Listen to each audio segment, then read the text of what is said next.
Olá, pessoal, sejam bem-vindos a mais um conteúdo exclusivo Global Fert. Eu sou o Lucas Curti e hoje eu tenho a honra de estar na presença do senhor Ricardo Tortorella, economista que possui mestrado em Finanças Públicas pelo IMF e pós-graduação em Inovação e Empreendedorismo pelo Boston College. Ricardo é executivo sênior com carreira desenvolvida no Brasil e também no exterior, atuando em empresas públicas e privadas, entidades e associações e no governo federal, com sólida vivência em gestão, administração e planejamento estratégico. Atualmente, diretor executivo da Associação Nacional para a Difusão de Adubos, a ANDA Brasil. Senhor Ricardo, muito obrigado por ter aceitado o nosso convite, tá? Para a gente é uma honra ter o senhor aqui conosco. Prazer enorme, Lucas, estar com vocês. Bom, então, para dar início no nosso bate-papo, né, a gente viu que apesar das dificuldades no cenário geopolítico global, o setor de adubos ele conseguiu suprir de forma adequada, né, os produtores agrícolas brasileiros. Então a gente veio aí de anos de pandemia, né, guerras Rússia e Ucrânia, agora a guerra de Israel. E aí eu gostaria de pedir para o senhor que nos contasse um pouco como o setor se comportou ao longo de 2023 com a relação de demandas por fertilizantes aqui no Brasil.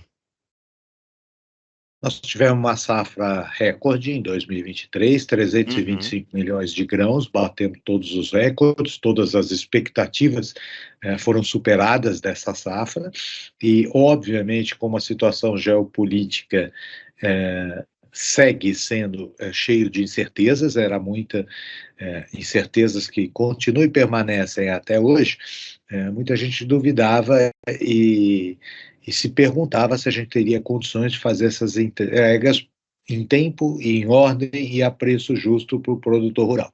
Felizmente conseguimos, acho que foi bastante favorável o ano.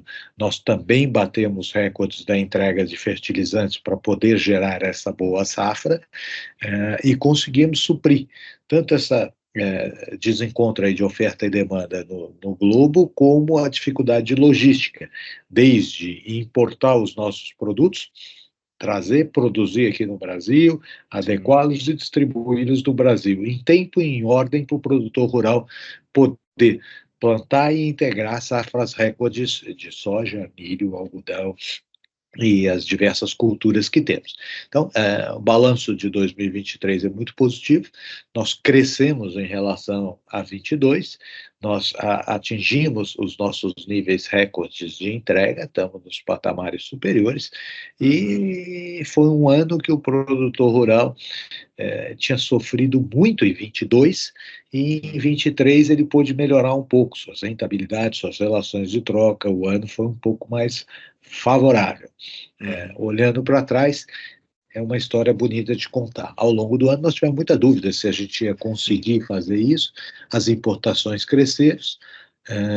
Acho que a má notícia é que a produção nacional ainda não consegue refletir o esforço que o governo sinaliza ter, Plano Nacional de Fertilizantes, as energias, a produção nacional acabou caindo um pouco. Nós, de novo, intensificamos e cada vez mais dependemos mais desse produto do exterior para produzir safras recordes aqui. Essa dependência é uma vulnerabilidade muito forte do país. Perfeito. E acho que o senhor bem já comentou, né, como foi um ano recorde, né, de produção de grãos, de soja.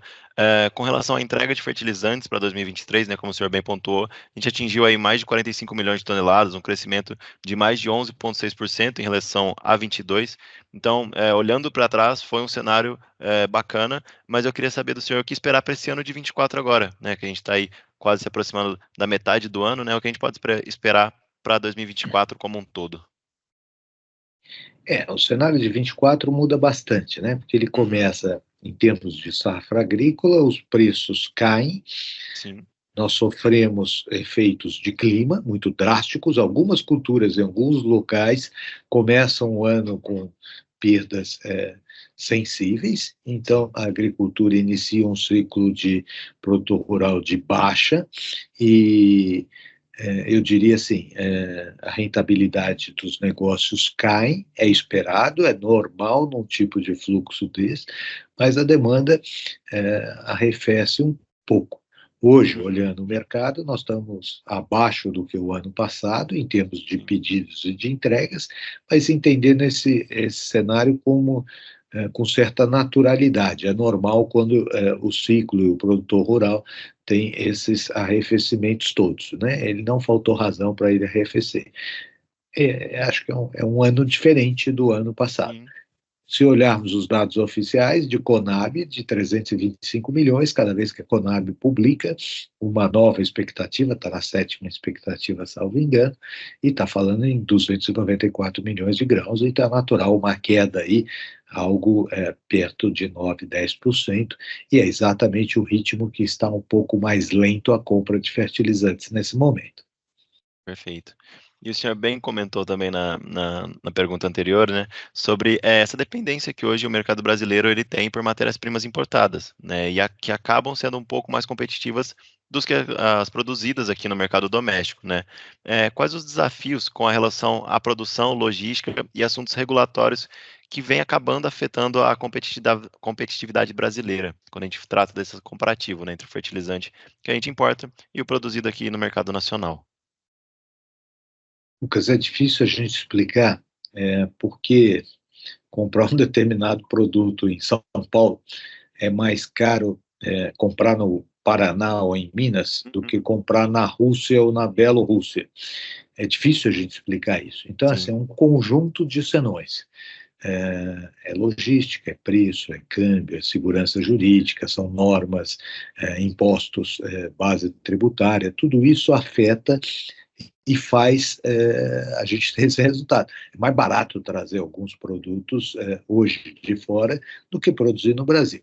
Então, o que nós Sim. precisamos é buscar um novo equilíbrio, não que a gente tenha que ter vergonha de buscar de fora, isso nunca. Claro. Podemos buscar lá fora, mas não podemos depender tanto lá de fora. A gente precisa buscar esse novo equilíbrio e, portanto, precisamos produzir mais no Brasil. O Brasil é muito rico, todos esses produtos que a gente traz de fora, os insumos básicos, os nutrientes básicos para se fazer fertilizantes, nitrogenados, fosfatados, potássio, tudo isso a gente tem no nosso subsolo. Então, nós Uhum. precisamos melhorar as condições para nos servirmos disso e produzir mais no Brasil. Isso depende de regulamentações, de normas, de tributos, de segurança jurídica, de logística, de tornar isso viável. Agora, o Brasil precisa acelerar essa ambientação para este negócio produzir no Brasil melhorar e a gente depender um pouco menos do exterior, porque essa é a nossa situação. O Brasil, ao mesmo tempo, o celeiro do mundo, alimenta 1 bilhão de Uhum. pessoas por dia, tem uma vulnerabilidade tão Perfeito. grande, e sem fertilizante a agricultura não consegue ter a força e a pujança que tem. Com certeza. E aí, então, puxando um pouquinho para esse lado da indústria de produção aqui no Brasil, né, eu gostaria que o senhor comentasse um pouquinho sobre a Nova Indústria Brasil, né, a NIB, que é uma política industrial lançada pelo governo ainda esse ano, né, que deve complementar aí o setor rural. Quais os benefícios que esse programa deve trazer quando a gente fala em termos de produtividade agrícola e redução, né, um pouquinho que seja, dessa dependência externa de fertilizantes? NIB é um passo muito importante, tem uma expectativa da indústria inteira no Brasil, o Brasil precisava disso, Uhum. pode desenvolver muito com isso. Agora, especificamente para a indústria de fertilizantes, o que a gente não tem, o que a gente precisa é além do NIB. Então, a indústria de Sim. fertilizante hoje, o que tem um esforço do governo federal em fazer um plano nacional de fertilizantes, e nós temos que focar lá e olhar lá para poder produzir mais no Brasil. Então, nós precisamos de um leque, deste leque, de regulamentações melhores, de logísticas melhores, de soluções, e aí em todos os modais, porque nós temos um problema, sim, nas estradas, de infraestrutura, problemas de caminhão, problemas de trem, ausência Uhum. de. Nós trazemos isso por portos, os nossos portos estão aquém do que a gente desejava se queremos fluir isso e fazer acontecer aqui no Brasil. Nós vamos ter que investir muito em logística, em segurança, em até esse tipo de coisa. A gente tem muita. O Brasil é muito grande, o Brasil é Sim. muito. E sobre esse aspecto, nós temos que dar a resposta com a grandeza que ele tem. Os desafios dele Uhum. são enormes e a gente precisa ser extremamente criativo para dar essas respostas. O governo está trabalhando, o Plano Nacional de Fertilizante tem nosso apoio de setor privado, mas eu entendo que não é uma coisa de curto prazo, é uma coisa de médio e longo prazo. Não adianta ter falsas expectativas e que a gente não consegue mudar isso num curto espaço de tempo. Então, o que nós precisamos é trabalhar melhor com o que temos, né? Então, fazer fluir e que isso não seja nenhuma espécie de gargalo ao produtor rural, o que hoje nós estamos no risco de ser. Uhum. Perfeito. E aí, já para a gente já encaminhar para o final do nosso bate-papo rapidinho, assim, a gente comentou, né, o senhor até trouxe, colocou bem a palavra desafio, né, e aí eu gostaria de pedir para o senhor que comentasse os desafios que devem moldar o setor para o próximo ano. Eu sei que é difícil a gente prever, né, tendo em vista esse retrospecto aí dos últimos 3, 4 anos, que cada ano acaba sendo uma surpresa, né, mas assim, visando já o ano que vem, né, poder moldar aí os possíveis desafios para o setor e como a ANDA vem trabalhando para lidar com isso. Para a safra desse ano, os produtores são soberanos, atrasaram os seus pedidos de compra de Sim. fertilizante, então a maior preocupação disso é que a gente tem menos tempo para entregar a mesma Tá. coisa. Então nós vamos ter uma pressão sobre logística.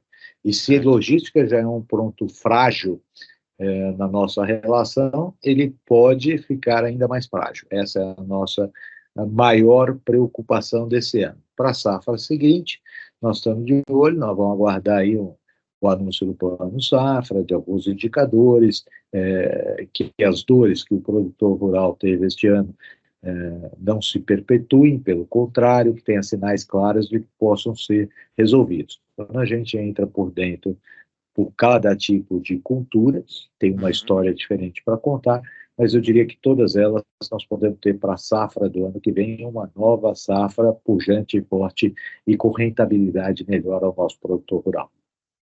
Perfeito.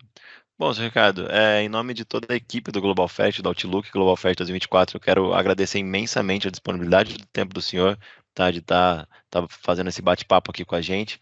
Muito obrigado pela presença mesmo e deixo aqui aberto o espaço para você deixar suas palavras aí com quem está nos acompanhando, com quem acompanha o nosso Outlook Global Fest, tá? Reitero mais uma vez meu extremo agradecimento pela presença do senhor.